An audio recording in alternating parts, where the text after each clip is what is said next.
오늘 우리에게 주시는 하나님의 말씀은 요한복음 12장 20절부터 26절에 있는 말씀입니다. 주보에 25절까지 나오는데 26절 그리고 제가 27절까지도 읽도록 하겠습니다. 명절에 예배하러 올라온 사람 중에 헬라인 몇이 있는데 그들이 갈릴리 벳세다 사람 빌립에게 가서 청하여 이르되 선생이여 우리가 예수를 배우고자 하나이다 하니 빌립이 안드레에게 가서 말하고 안드레와 빌립이 예수께 가서 여쭈니 예수께서 대답하여 이르시되 인자가 영광을 얻을 때가 왔도다. 내가 진실로 너희에게 이르노니 한 알의 밀이 땅에 떨어져 죽지 아니하면 한 알 그대로 있고 죽으면 많은 열매를 맺느니라. 자기의 생명을 사랑하는 자는 잃어버릴 것이요 이 세상에서 자기의 생명을 미워하는 자는 영생하도록 보존하리라. 사람이 나를 섬기려면 나를 따르라. 나 있는 곳에 나를 섬기는 자도 거기 있으리니 사람이 나를 섬기면 내 아버지께서 그를 귀히 여기시리라. 자, 이제 여러분이 27절을 읽어주세요. 시작. 지금 내 마음이 괴로우니 무슨 말을 하리요. 아버지여 나를 구원하여 이때를 면하게 하여 주옵소서. 그러나 내가 이를 위하여 이때에 왔나이다. 아멘.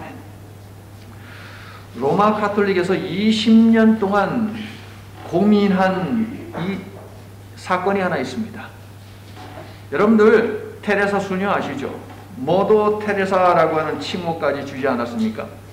그런데 이 머더 테레사를 성인의 반열에 올리느냐 마느냐의 문제를 놓고서 로만 가톨릭 수장들이 고민에 빠졌습니다. 고민하다가 그녀가 죽은 지 19년이 지나서 머더 테레사에게 성인, 세인트라고 하는 그런 호칭을 붙여서 성인의 반열에 올렸습니다. 자, 그렇다면 왜 머더 테레사, 우리가 알고 있기에 정말 훌륭한 분 아닙니까? 그분을 성인의 반열에 올리는데 19년, 거의 20년이라는 세월이 필요했던 것일까요? 그녀가 활동하면서 썼던 수많은 편지들 때문이에요.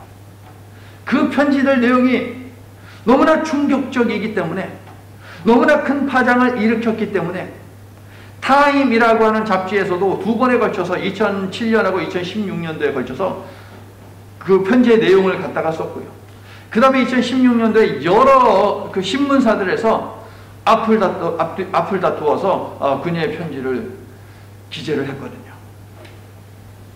자, 테레사 수녀님도 이 사실을 알기 때문에 자신의 편지가 책으로 엮여지는 것을, 공개되는 것을 원치 않고 폐기하기를 원했습니다. 이 편지들에는 어둠, 외로움, 고통이라고 하는 단어들이 꽉 차 있어요. 그는 너무 괴로워서 한 신부에게 이렇게 호소했습니다. 내 영혼에 왜 이렇게 많은 고통과 어둠이 있는지 신부님 제발 얘기 좀 해주세요. 그녀를 번민하게 만든 어둠과 외로움과 고통은 평생을 바친 인도 콜카타의 빈민들을 보면서 가졌던 그런 감정이겠지요. 하지만 궁극적으로 가난과 질병에서 헤어나오지 못하는 현실과 신앙 사이에서 오는 갈등으로 인한 감정의 소용돌이인 것이죠, 여러분. 고해 성사를 하며 테레사 수녀가 이러한 마음을 담아서 또 다른 신부에게 편지를 보냈습니다. 신부님, 예수님은 당신을 특별히 사랑하십니다. 그러나 나에게는 침묵과 공허함이 너무나 커서 예수님을 보려고 해도 보이지 않고 들으려고 해도 들리지 않습니다. 기도하려고 해도 혀가 움직이지 않아 말을 할 수 없습니다. 수녀님의 괴로움이 느껴지지요, 여러분.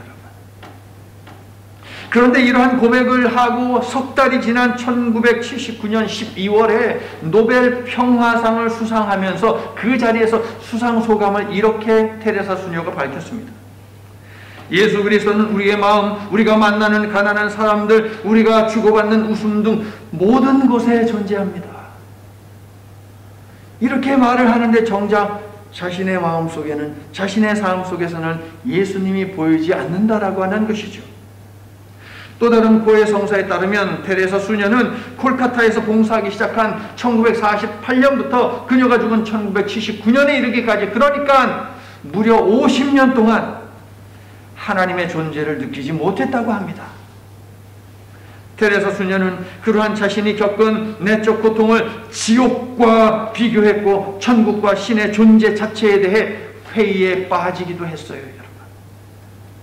그러면서도 테레사 수녀는 매일 새벽 4시 반에 일어나서 새벽 기도의 시간을 하나님과 가졌습니다. 그리고 이렇게 기도했지요. 하나님, 예수님, 내가 원하는 것은 당신의 행복뿐입니다. 어떤 것이 그녀의 본심이었을까요, 여러분? 로마 가톨릭이 고민할 만하죠. 믿음이 있어야지 성인이라고 하는, 세인트라고 하는 호칭을 줄 텐데 하나님의 존재를, 천국의 존재를 의심하잖아요. 혹자는 이러한 테레사 수녀를 정신 이상자, 이중 인격자, 종교 장사꾼이라고 말하지만 그녀가 경험한 어둠 속 고통은 제자가 되고자 몸부림치는 이 땅의 많은 신앙인들의 공통적인 고민이고 질문이고 하소연일 것입니다. 그러므로 둘 다 그녀의 본심입니다. 테레사 수녀는 하나님의 정의와 사랑을 갈망하는 그리스도인들이라면 누구나 안고 씨름하는 신앙 속 어둠의 문제를 여과 없이 그대로 토해 놓았습니다. 테레사 수녀를 비롯하여 예수님을 따르는 제자들의 숨김없는 탄식은 구약의 시인들과 예언자들이 진솔하게 토해낸 거룩한 한풀이인 것이지요. 세상이란 십자가를 등지지 않고 세상이란 십자가를 등에 짊어진 예수님의 제자된 그리스도인들은 하나님의 뜻과 마음을 알기에 하나님의 침묵 속에서 괴로워하며 절규합니다. 나는 여러분도 하나님의 마음으로 세상을 보고 느끼며 아파할 수 있기를 예수님의 이름으로 축원합니다. 요한복음 12장 27절을 보니까 예수님에게도 십자가는 피하고 싶은 괴로운 일이었습니다. 그래서 고통을 호소하며 기도하셨죠. 27절. 지금 내 마음이 괴로우니 무슨 말을 하며 아버지여 나를 구원하여 이때를 면하게 하여 주옵소서. 여러분이 읽었잖아요. 이 기도는 어두움의 터널을 통과하며 부르짖는 호소라고 볼 수 있는데 겟세마네 동산에서 들으셨던 그 기도와 일맥상통한 것이지요. 아버지여, 아버지께는 모든 것이 가능하오니 이 잔을 내게서 옮겨주시옵소서. 아직은 때가 아니다 라고 말씀하시고 사역하실 때는 어두운 그늘이 보이지 않았는데 오늘 말씀에서 때가 되었다 라고 말씀하시며 주신 오늘 본문에서는 고통을 호소하는 연약한 한 인간의 절규가 들립니다. 성도 여러분, 성육하신 예수님은 인간이 짊어진 내면의 문제를 그대로 짊어지고 우리의 슬픔을 당하셨지요. 이사야가 그 일을 53장에서 예언하지 않았습니까? 저는 27절을 묵상하면서 십자가 죽음을 앞두고 괴로워하는 예수님의 모습에서 정직한 망설임과 인간적인 주저함을 보았습니다. 그리고 이렇게 단복했어요. 아름답다. 테레사 수녀가 보인 복잡한 심경이 이와 같다고 할 수 있습니다. 한 찬송가 시인은 이렇게 노래했지요. 아름답다 예수여 나의 좋은 친구. 십자가를 생각하며 이 놀라운 찬송가 가사를 썼다는 것이에요. 십자가의 예수님은 아름답다. 십자가를 앞에 두고 괴로워하는 그 예수님의 정직한 마음서림, 그것은 아름다운 것이에요. 예수님은 제자의 도를 말씀하시며 자신도 피하고 싶은 그 십자가의 길을 걸으라고 자신을 둘러싼 유대인들과 이방인들에게 말씀하시는데 분명한 이유가 있습니다. 자기를 부인하는 것, 소금이 되어 녹고 미랄이 되어 썩는 것은 결코 손해보는 일이 아니라 큰 이익을 보는 것이기 때문에 너희들도 십자가의 길을 걸으라고 예수님이 말씀하신 것이죠. 그러면 어떤 이익입니까? 십자가를 지면 우리에게 어떤 유익이 있는 것이에요, 여러분? 생명을 얻는 일입니다. 생명. 죽음이 끝이 아니라 생명을 얻기 때문에 십자가를 지라고 예수님께서 말씀하신 것이에요. 그러므로 이 죽음은 수지 맞는 죽음인 것이죠. 자, 25절을 볼게요. 여러분에게 가르쳐드려야 하는 내용이 있어요. 25절 우리 함께 읽을게요. 시작. 자기의 생명을 사랑하는 자는 잃어버릴 것이요 이 세상에서 자기의 생명을 미워하는 자는 영생하도록 보존하리라. 자, 생명이라고 되어 있지요. 여기에 사용된 단어는요, 푸시케라고 하는데요, 유한한 육신의 생명입니다. 인간의 유한한 육신의 생명이 바로 푸시케, 여기에 사용된 단어예요. 그런데 영생이라고 하는 단어에도 생명이라고 하는 단어가 들어있죠. 이것은 푸시케가 아닙니다. 조에라고 하는데 이 생명은 어떤 생명이냐? 육신의 생명과 영혼의 생명이에요. 이 두 가지가 다 포함이 되는 생명입니다. 육과 영의 생명. 그래서 영생은 영원한 시간이 강조된 생명이 아니라 부활 사건 후에 얻어지는 생명, 이게 바로 영생이에요. 그러므로 영생은 부활 생명입니다. 성경에서 영생은 부활 생명 혹은 예수님의 생명을 영생이라고 하는 것이에요. 예수님은 모든 인류로 하여금 이 생명을 얻게 하고 하려고 피하고 싶은 십자가를 지시고 자기 육신의 생명을 이루신 것이죠. 바울은 죽음도 유익하다고 하며 십자가를 마다하지 않았는데 육신의 생명을 잃고 예수의 생명을 얻게 되기 때문이라는 것입니다. 할렐루야. 나는 여러분도 십자가를 바라볼 때마다 나에게도 죽음이 유익하다라고 그렇게 고백하고 선포할 수 있기를 예수님의 이름으로 축원합니다. 그만큼 부활 생명, 예수 생명에 대해서 간절한 목마름을 가지며 사는 우리 모두가 될 수 있기를 예수님의 이름으로 다시 한번 축원합니다. 사랑하는 성도 여러분, 이 땅에서 부활 생명으로 예수 생명으로 살기 위해서는 육신의 생명을 포기를 해야 돼요. 여러분, 어디 가서 우리 목사님이 자살하라 그런다 그렇게 얘기하면 안 되는 거 아시죠, 여러분? 자살하라는 말이 아니에요, 여러분. 육신에 집중하는 것들을 내려놓고 예수님께 집중하는 훈련을 하라는 것이죠. 예수님의 가르침도. 오늘 예수께서 우리 모두에게 말씀하십니다. 사람이 나를 섬기면 나를 따르라. 나는 여러분이 예수께서 정직한 망설임의 걸음을 떼고 먼저 걸어가신 그 길을 따르겠노라며 아멘 할 수 있기를 예수님의 이름으로 간절히 축원하는 바입니다. 아멘. 마지막 6월절을 5일 앞둔 어느 날, 예루살렘은 수많은 사람들로 북적거렸지요.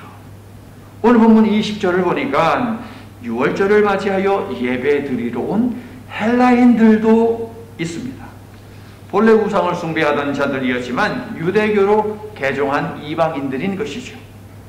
당시에 철학이 유행했으니까 그들은 인생이란 무엇이냐, 진리란 무엇이냐, 이러한 질문을 수도 없이 했고 이 답을 찾기 위해서 예수님에게 왔을 수도 있고, 혹은 모든 사람들이 기대하고 바라는 기적, 그것이 나에게도 일어나기를 바라는 그 마음을 가지고 예수님을 찾아왔을 수도 있겠습니다. 그들이 보니까 웬 남자 하나가 그것도 조그만 나귀 새끼를 타고 예루살렘으로 들어오고 있는 것이에요. 참으로 볼품없는 모습이고 참으로 우스꽝스러운 모습이에요. 그런데 이게 웬일입니까? 주변 사람들이 그러한 그 사람을 보면서 박수를 보내고 서로 옷을 벗어서 그분이 들여밟고 갈 수 있도록 길바닥에 까는 거예요. 가지고 나온 종려나무 가지도 그 앞에 깔아서 그분이 타신 나귀 새끼가 밟고 지나가게 합니다. 어떤 사람들은 종려나무 가지를 손에 들고 막 흔들면서 외치는데 호시엔나, 이제 구원하소서, 제발 구원하소서라고 외치는 거예요. 야, 이게 도대체 무슨 일이냐? 사람들한테 얘기를 들어보니까 그분이 메시아래요. 그리고 얼마 전에 죽은 사람을 살렸대요. 그러면서 그들이 손으로 가리키는 곳을 보니까 죽었다 살아난 나사로가 있어요. 그 옆에는 나사로의 2명의 여동생들도 있습니다. 나사로가 죽었다 살아난 것을 목격한 수많은 증인들도 있고, 그 소문을 들은 수많은 사람들이 모여서 그 예수님을 환영을 하고 있더라라고 하는 것이에요. 헬라인들은 이제 그 예수님을 만나고 싶었어요. 그래서 헬라 이름을 가지고 있는 예수님의 제자에게 부탁하지요. 빌립입니다. 성경은 예수님이 그 헬라인들을 만나 주셨는지 만나지 않으셨는지에 대해서는 기록을 하고 있지 않아요. 만남의 여부가 중요한 것이 아니라 헬라인들, 즉 이방인들이 예수님을 찾아왔다는 그것이 중요한 것이기 때문에 그 사실에만 집중을 하는 것이죠. 자, 성경에 기록된 그대로만 놓고 본다면 예수님은 그들을 만나는 대신에 그들을 비롯한 모든 사람들에게 이렇게 말씀하시죠. 인자가 어떤 의미입니까? 심판의 왕으로 오신 메시아가 다니엘서에서 예언되어 있잖아요. 심판의 왕으로 오신 메시아가 영광을 얻을 때가 왔다라고 알리신 다음에 제자의 도는 무엇입니까? 제자로서 갖추어야 하는 마음가짐과 결단에 관한 말씀을 주시는 거예요. 아니, 이방인이 찾아온 것과 예수님이 영광을 받는 것 사이에 무슨 관계가 있는 것일까요, 여러분?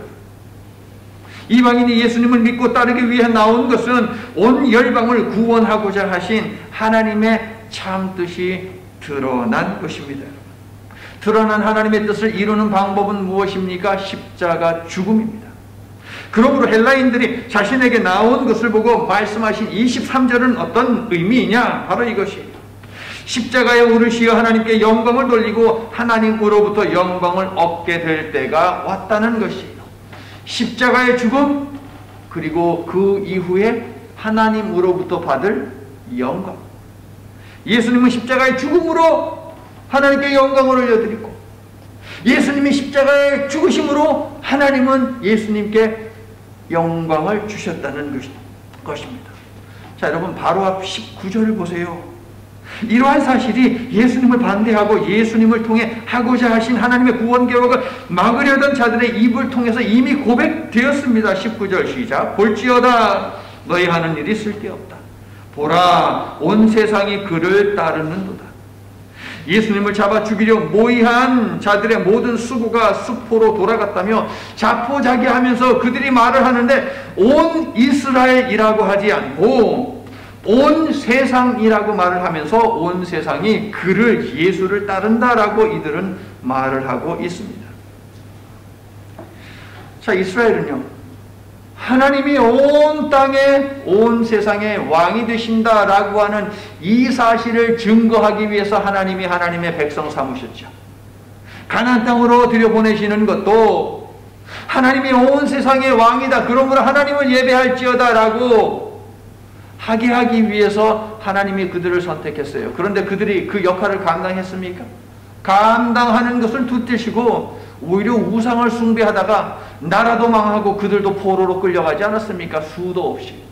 예수님 당시에는 그러한 몹쓸 모습을 버리지를 못해서 로마에 의해서 식민지 생활을 하고 있지 않습니까, 여러분? 그래서 하나님께서 이스라엘이 실패한 그 일을 하고 이스라엘을 비롯한 세상으로 하여금 하나님이 온 세상의 왕 되심을 깨닫게 하고 믿게 하여 구원받게 하려고 예수님을 보내셨다는 것입니다. 믿으시면 아멘 합시다. 모든 이방인을 대표하는 헬라 사람 몇이 예수님을 찾아왔는데 이것은 무엇이냐? 예수께서 열방의 왕이 되심을 상징적으로 보여주는 한 사건이라는 것이에요. 예수님, 하나님, 그분이 온 열방의 왕이 되신다. 그러므로 헬라인은 예수님에 의해 구원받을 이 세상 전부를 상징한다고 말할 수 있습니다. 정리되셨어요? 헬라인들이 예수님에게 왔다. 헬라인은 온 세상을 대표하는 인물들. 그들이 예수님에게 찾아온 것은 예수님을 왕으로 인정하는 것이다 라고 하는 그런 의미요. 그런데 예수님은 인자가 영광을 받을 때가 됐다 그랬어요. 인자는 다니엘서에서 예언되어 있는데 심판주로 오실 왕을 지칭하는 것이에요. 자, 예수님이 온 세상의 왕 되심은 그런데 이미 오래전에 사마리아 사람들의 입술을 통해서 고백되고 선포되었다는 사실을 여러분 기억하고 계십니까? 4장 42절. 예수님은 온 세상의 구주시다. 메시아는 이스라엘만의 구원자가 아니라 온 세상 열방의 구원자가 되신다라고 하는 사마리아 사람들의 고백에 앞서서 예수님은 다음과 같은 내용을 제자들에게 가르치셨죠. 너희 눈을 들어 밭을 보라. 휘어져 추수하게 되었도다. 거두는 자가 이미 싹도 받고 영생에 이르는 열매를 모으나니 이는 뿌리는 자와 거두는 자가 함께 즐거워하게 하려 함이라. 이 말씀을 주신 것은 유대인들이 이방인보다 더 혐오하는 사마리아 사람들의 땅입니다. 그러므로 추수할 밭은 사마리아를 비롯한 비유대 지역이죠. 이방인들의 땅도 여기에 포함이 되는 것이에요. 그 땅에서 추수할 때가 다 되었다라고 우리 예수님이 말씀을 하시죠. 종말의 때가 시작되었다라고 하는 것이에요. 심판의 때가 시작되었다라고 하는 것입니다. 그리고 그 종말의 때, 심판의 때에 시작해야 하는 부활과 영생의 시대가 시작되었다라고 하는 그런 의미가 되는 것이죠. 그게 바로 우리가 지금까지 살펴본 1장부터 쭉 지금 12장까지 왔잖아요. 그 말을 하고 있어요.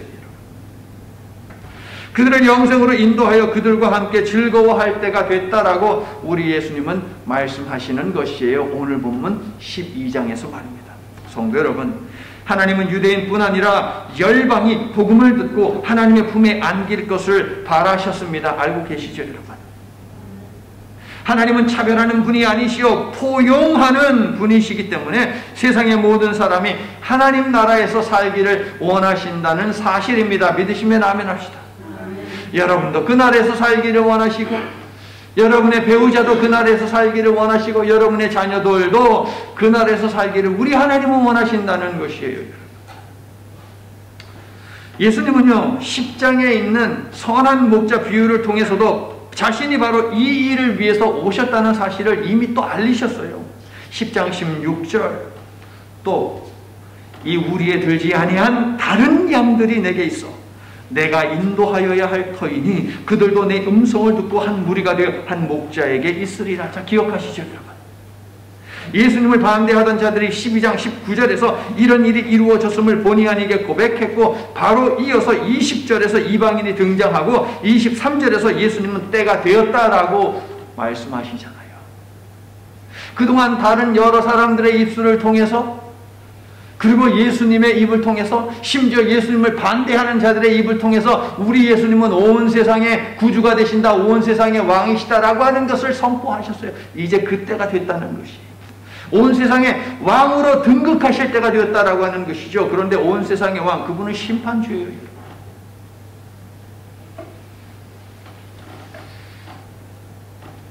27절을 보면 지금, 이때 라는 단어로 시간을 강조하고 있어요. 27절. 먼저 지금에 해당하는 단어는요, 여러분, 마침내 즉시라고 하는 뜻도 가지고 있어요. 마침내 즉시. 자, 여러분 31절을 보세요. 이 단어가 두 번 사용되어 있어요. 이제라는 단어 있습니까, 여러분? 자, 그 단어가 바로 똑같은 단어예요. 27절 지금이라는 단어하고 이제 31절 이제 똑같은 단어예요. 그런데 뜻이 뭐라고요? 마침내. 마침내라는 뜻이에요. 마침내로 번역하면 더 좋아요, 여러분. 그런데 31절에 숨어 있어요. 우리말 성경에는 없어. 자, 여러분 31절 보시면 이르렀으니 이 세상의 임금이 요거 있죠. 그 사이에다가 이르렀으니 다음에 이 세상의 임금이 그 전에 이제라고 쓰세요. 혹은 마침내라고 쓰세요. 똑같은 단어예요. 눈이라고 하는 단어 똑같은 단어입니다. 예수님은요. 자, 이제 저를 보세요. 지금 이제라고 하는 이 단어를 통해서 마침내 소명을 완수할 때가 되었음을 알리신 것이에요. 마침내 때가 되었다. 자, 다음으로 이때. 자, 27절에 두 번 있죠. 이때. 이때는 언제예요? 요한복음에서 호라라고 하는 단어인데 요한복음에서 호라 이때라고 하는 단어는 무엇이냐면은 십자가 죽음의 때예요, 여러분. 십자가 죽음의 때, 그때가 되었다는 것이에요. 그러니까 예수님은 이때라는 단어를 통해서도 십자가 죽음의 때가 마침내 왔다라고 하는 것을 강조하고 계십니다. 예수님은요, 그동안 아직 내 때가 되지 않았어 라고 말씀을 해 오셨어요. 그러나 오늘 본문에서는 때가 왔다라고 말씀을 하십니다. 그리고 영광의 책을 앞두고 있는 12장에서 마침내 영광이 무엇이냐 하는 것을 구체적으로 말씀하시는데, 자, 이제 여러분이 읽어주세요. 그래서 성경을 피라고 했어요. 여러분이 24절, 25절 한 목소리로 또박또박 크게 읽어주세요. 24, 25 시작. 내가 진실로 진실로 너희에게 이르노니 한 알의 밀이 땅에 떨어져 죽지 아니하며 한 알 그대로이고 죽으면 많은 열매를 맺느니라. 자기의 생명을 사랑하는 자는 잃어버릴 것이요 이 세상에서 자기의 생명을 미워하는 자는 영생하도록 보존하리라. 아멘. 인자의 영광을 얻을 때가 왔다라고 하신 다음에 예수님께서 하신 말씀은 미랄의 비유이죠. 미랄의 비유. 그 유명한 미랄의 비유. 이 비유는요, 예수께 면담을 청한 이방인들에게, 예수님의 제자들에게, 예수님 주변에 몰려든 수많은 유대인들에게, 그리고 오늘 이 시대를 살아가는 모든 그리스도인들에게 주시는 하나님의 구원 섭리, 그리고 제자의 도입니다. 무엇이 미랄 비유. 이게 바로 하나님의 구원 섭리예요. 그리고 제자의 도예요. 통나무 집에서 자라난 어떤 소년이 있었습니다. 성장해서 도시로 나가서 생활을 했습니다. 직장도 찾고요. 그런데 35년이 흘러서 옛날 그 통나무 집이 있던 그 마을을 방문을 하게 되었어요. 이 소년은 궁금했어요. 내가 어렸을 때 갔던 곳 여기저기. 그런데 그 통나무 집을 가보니까 이미 폐가가 되었죠. 세월이 많이 흘러가지고. 소년이 문득 생각을 했어요. 맞아. 거기 농가 밭이 있는 대로 이렇게 가로지르는 개울이 있었는데 그 옆에 내가 호두를 몇 개 이렇게 내가 심어놨는데 그게 어떻게 됐을까? 하고 궁금했어요. 그래가지고 그 개울로 쫓아가 봤어요. 세상에나. 호두 나무들이요. 그냥 쫙 높게 무성하게 자라나 있는 것이에요. 그것을 보면서 소년이 또 궁금했어요. 가만히 있어봐. 내가 그 오두막에다가 어딘가에 내가 호두 알을 몇 알 이렇게 여기저기 숨겨놨던 것 같은데 오두막을 조심조심 올라갔습니다. 그리고 여기저기 샅샅이 뒤지기 시작했어요. 호두 알을 찾았어요. 그런데 어떻게 되었을까요? 바짝 말라버렸죠. 먼지투성이. 무엇이 보이십니까, 여러분? 생명이 있는 씨는 심겨져야 한다는 거예요. 그래야지 또 다른 생명들이 나온다라고 하는 것이죠. 아주 작은 미랄이지만 땅에 심겨져 겉을 싸고 있는 껍질이 썩으면 그 안에 있는 생명의 눈이 밖으로 나와서 싹을 틔우고 크게 자라나 많은 열매를 맺게 되는 것입니다. 그러나 그 안에 생명이 담겨있는 미랄이라도 땅에 심기우지 아니하면 싹을 낼 수 없지요. 자랄 수 없습니다. 열매를 낼 수 없습니다. 운이 좋아서 새밥이 되지 않는다 하더라도 한 알 그대로 있겠지만 생명력을 잃은 채로 있게 될 것입니다. 무의미한 존재요. 너희도 미랄이 되라는 예수님의 요청은 우리 속에 예수 생명을 담으면 생명의 열매를 맺게 된다는 축복의 말씀이에요, 여러분. 미랄이 되라, 이 명령은 축복의 말씀이라고요, 여러분. 너희들이 아멘하기만 한다면, 그리고 힘들더라도 너희들이 미랄로 살기 위해서, 미랄로 썩어지는 미랄, 그죠? 그냥 있는 게 아니고 썩어지는 미랄로 살기로 결단한다면 내가 거기에 생명을 넣어주겠다라고 하는 축복의 말씀이에요. 믿으시면 아멘 합시다. 예수님은요, 마침내 이방인이 자신에게 나오고 십자가 영광을 드러내실 때가 되자 세상이라는 밭에, 세상을 살아가는 사람들의 심령에 떨어져 죽으시겠다고 하십니다. 그리고 우리에게 자신처럼 썩는 미랄이 되어 생명을 태동하는 삶을 살라고 하십니다. 이제 미랄이 땅에 떨어져 죽음으로 많은 열매를 맺고자 한다. 오늘 본문에서 예수님이 하시는 말씀이에요. 이 말씀은 자기를 부인하고 자기 십자가를 지고 따라야 한다는 공관 복음의 말씀과 병행을 이루지요. 그런데 자기를 부인하는 것, 포기하는 것, 미랄이 되어 땅에 떨어져 썩는 것, 소금이 되어 녹는 것, 결코 쉽지 않아요. 기죠? 결코 쉽지 않아요. 그런데 성도 여러분, 이 일이 쉽지 않은 이유가 무엇입니까? 우리가 연약해서 이 일이 안 되는 것입니까? 아니요. 우리가 너무 강해서 그런 거예요, 여러분. 주님의 일을 위해 헌신하십시오 라고 하면 순종하는 성도도 있지만 순종하지 않는 성도들이 더 많습니다. 그들의 단골 멘트가 무엇입니까? 너무 부족해서, 너무 연약해서 감당할 수 없습니다. 하나님이 택한 이스라엘 12지파들을 보십시오. 그들이 뭐 하나님의 백성 될 자격이나 있습니까? 능력이 있습니까? 아니요. 예수님이 선택한 12명의 제자들을 보십시오, 여러분. 한 사람은 예수님을 배신하고 팔아먹기까지 했습니다. 그들도 연약하기 그지없는 존재들이에요. 그들도 부족한 존재들입니다. 그러나 12지파도 예수님의 12제자들도 하나님의 일을 위해서 쓰임받았다는 것이에요. 못하겠다라고 말하는 사람들은 하나님이 나를 통해서는 일하지 못한다 라는 강한 확신이 있기 때문에 안 하는 것이지 부족해서 못하는 것이 결코 아니에요. 하나님이 통해서 일하지 못할 사람이 세상에 있습니까? 없잖아요. 말로는 없습니다 라고 해요. 그런데 일을 좀 하십시오 라고 하면 나는 못합니다 라고 해요. 여러분, 제가 너무 부족해서, 이 말은 통역이 좀 필요해요. 통역이. 제가 부족해서. 무슨 말이에요? 통역하면 뭐예요? 나 하기 싫어요 이거죠. 여러분, 솔직하게. 성도 여러분, 여러분은 하나님께서 구원 약속을 지키기 위해서 구원의 역사를 이루시는 분이심을 믿으십니까? 여러분은 부르심에 순종한 자들에게 능력을 주시어 감당하게 하시는 분이 하나님이심도 믿으십니까? 중요한 것 하나 제가 가르쳐 드릴게요. 갈라디아서 2장 16절을 보자고요. 갈라디아서 2장 16절. 바울 신학의 핵심이 그대로 그 한 구절에 녹아 있어요. 여러분, 갈라디아서 2장 16절. 함께 한 목소리로 갈라디아서 2장 16절을 읽을게요. 시작. 사람이 의롭게 되는 것은 율법의 행위로 말미암음이 아니요 오직 예수 그리스도를 믿음으로 말미암는 줄 아노라. 여기까지.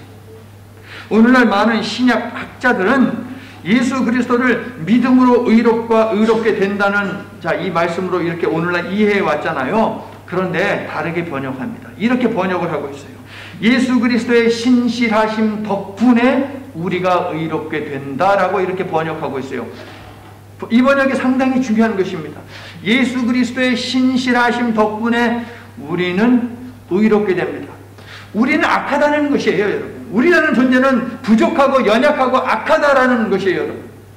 하지만 그러한 존재라 할지라도 예수님을 믿으면 예수님의 신실하심이 이것을 다 덮는다는 것이에요. 이해가 가세요? 나는 부족하지만 내가 미랄이 되고자 할게요. 예수님이 명령하셨으니까 제가 아멘 할게요 라고 반응하면 예수 그리스도의 신실하심이 우리의 부족함과 연약한 그것을 다 덮어서 감당할 수 있는 힘과 능력을 반드시 주실 줄로 믿습니다. 그게 바로 갈라디아서 2장 16절의 의미가 되겠습니다. 성도 여러분, 우리는 연약하지만, 우리는 부족하지만 작은 믿음으로나마 미랄이 되어 주님의 일에 동참하는 제자가 되겠다라고 결단하면 예수님의 신실하심이 우리로 하여금 생명을 태동하는 미랄이 되게 하십니다. 믿으시면 아멘합시다. 소금 인형이 하나 있었어요. 소금 인형.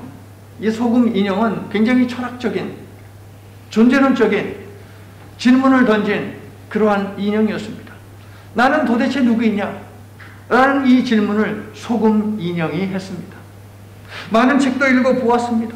여러 곳들도 가보았습니다. 많은 사람들, 나무들, 동물들 만나서 이야기를 해보았어요. 그런데 나는 누구이냐라고 하는 이 질문에 대한 목마름이 해소가 되지 않는 것이에요. 어느 날 이야기를 들었어요. 저기 가면 큰 바다가 있어. 소금 인형이요. 큰 바다? 바다가 뭐지? 라고 하면서 그래, 바다를 만나면 내가 지금까지 던졌던 나는 도대체 누구이냐라고 하는 이 질문에 대한 답을 얻을 수 있을 거야 라고 하면서 가르쳐준 그곳으로 갔어요. 갔더니요, 세상에 끝이 보이지 않는 파란 물결이 쫙 있는 거예요. 파도가 빡 일렁이는 거예요. 그 모습을 보자 완전히 매료가 되어버렸어요. 그러면서 이 소금 인형이 물어보았어요. 너는 누구니? 라고 말이에요. 그러자 바다가 답했어요. 나 바다야. 바다? 바다가 뭔데? 내가 바다라니까? 그러니까 바다가 뭐냐고. 바다가요, 어떻게 답을 해줘야 될지는 모르겠는 거예요. 그래서 그래? 그러면 일로 와. 일로 들어와서 나를 좀 느껴봐. 그럼 내가 무엇인지 알 거야 라고 이야기했어요. 그래 고마워하고 소금 인형은 큰 기대를 가지고 발을 하나 바다에다 싹 담갔어요. 그런데 담그니까 담근 발에 발가락이 없어지더니 발목이 없어지더니 무릎이 없어지더니 놀래가지고서 어휴 껑충해가지고 한 발짝 뒤로 도망쳤어요. 그런데요, 파도가요, 아까 전에는 되게 멋있었는데 그 파도가 그냥 확 오더니 다른 발 하나를 갖다가 적시네요. 그 발도 녹아서 없어졌습니다. 허리도 없어지고요. 도망칠 수 없잖아요. 이제 팔도 없어지고요. 가슴도 없어지고요. 머리도 없어지더니 한 알갱이가 되고 말았어요. 그 순간 이 소금 인형은 자신의 몸이 녹을 때에 너무너무 고통스럽고 아팠는데, 야, 이제 알았다. 내가 누군지 이제 알았다. 내가 바로 바다야. 라고 그렇게 외쳤다고 합니다, 여러분. 비로소 자신의 존재를 알게 되었는데 바닷속에 들어가서 자신의 온몸이 녹고 나서야 자기가 누구인지 알았다는 거예요, 여러분. 성도 여러분, 예수님은 우리가 세상의 소금이 되어야 한다라고 말씀하셨지요. 우리는 바다와 같은 세상 속으로 들어가 세상 속에서 녹아줘야 한다는 것입니다. 예수님이 먼저 소금이 되시어 그렇게 하셨어요.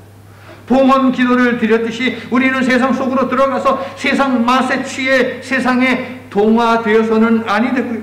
세상을 살맛나게 하기 위해서 세상 속에서 녹아줘야 한다는 것이죠. 그때의 소금의 진가가 드러나고 소금된 우리는 예수님의 생명을 주는 존재로 살 수 있다는 것입니다. 예수님은 또 우리들에게 너희는 미랄이 되어야 돼 라고 오늘 말씀을 통해서 도전하셨습니다. 미랄이 되어야 돼. 영광의 사건을 시작하신 예수님이 먼저 친히 미랄이 되셨습니다, 여러분. 그리고 다가오는 세상을 향해 예수님의 제자로서 한 알의 미랄이 되어 살라고 우리들에게 명령을 하십니다. 그 길을 먼저 가신 예수님을 따르라 라고 하시는데, 제자의 도는 생명과 죽음 사이에서 죽음의 길을 선택함으로 예수님의 십자가 영광에 함께 동참하는 것입니다, 여러분. 비록 망설여지더라도 우리의 정직한 망설임 또한 아름답습니다. 우리가 한 걸음 내디디면 예수께서 우리의 심령에 힘을 주시어 생명을 맺는 미랄이 되게 하실 것이기 때문입니다. 믿으시면 아멘 합시다. 아멘. 사랑하는 성도 여러분, 미랄이 되라는 예수님의 말씀에 망설여지십니까? 망설인다는 것은 아직은 귀가 열려 있다는 것이고, 그러므로 고민하고 있다는 것이기에 아름답습니다. 그러나 망설이다 끝나서는 안 됩니다. 나이를 생각하지 마십시오. 재능을 생각하지 마십시오. 여러분이 가지고 있는 지식도 생각하지 마십시오. 계산하지 마십시오. 시간이 별로 없습니다. 이제 고민을 멈추고 머뭇거림을 떨쳐내시기를 바랍니다. 미랄이 되겠습니다 하고 결단을 내리시기를 바랍니다. 24절과 25절을 우리 함께 다 읽고 오늘 말씀을 맺도록 하겠습니다. 24절, 25절 시작. 내가 진실로 진실로 너희에게 이르노니 한 알의 밀이 땅에 떨어져 죽지 아니하면 한 알 그대로 있고 죽으면 많은 열매를 맺느니라. 자기의 생명을 사랑하는 자는 잃어버릴 것이요 이 세상에서 자기의 생명을 미워하는 자는 영생하도록 보존하리라. 아멘. 시간의 주인 되시는 하나님, 이 시간 머리 숙인 하나님의 백성들은 망설이다 세월 허송하는 어리석음을 갖지 않도록 도와주시옵소서. 우리는 예수 그리스도의 생명을 받은 사람들이오니 이제는 이 생명을 나눠주기 위해서 미랄이 되어야 하겠습니다. 일상 속에서 나는 죽고 예수님은 드러나는 삶을 살아서 가족을 구원하고 친척을 구원하고 친구를 구원하고 이웃을 구원하는 진취적인 신앙으로 하나님의 은혜에 보답하는 저희가 되도록 도와주시옵소서. 예수님 이름으로 기도합니다. 아멘.